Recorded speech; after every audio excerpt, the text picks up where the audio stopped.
With Fernando Tatis Jr., we just saw Yonder chatting with Jackson Merrill. What did you think of his rookie year? Oh, amazing. I'm definitely happy for what he did.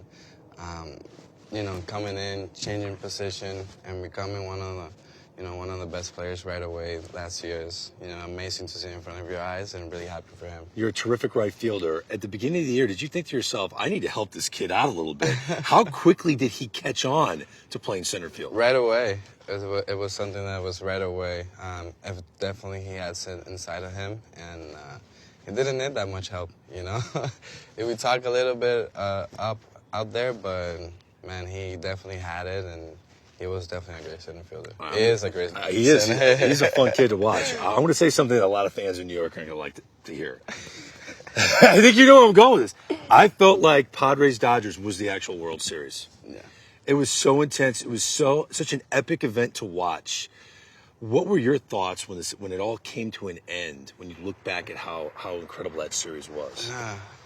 To the end, I was definitely heartbroken. That was the first thing. But, going back and seeing the review of all the series, man, it was just great baseball all the way around. The environment, the emotions that everybody showed out there, it was definitely off the chart. And the game of baseball that was played in those moments, it was the highest level of games that I have been part of.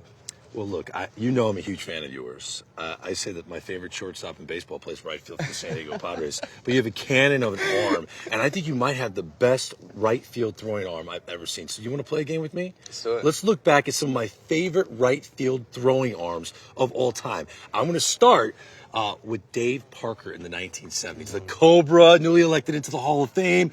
In the 70s. Fernando, this is a cannon of an arm, is it not? It was. I was 20 years before I was born, but yeah. Dave could throw it, man. He could throw it. All right, now, how about this one? Let's go to the 90s. Raul Mondesi with the Los Angeles Dodgers. This guy loved to throw the baseball, right? Yeah, he was amazing. He was a great talent, it was great just to see him out there, and he definitely had a great arm.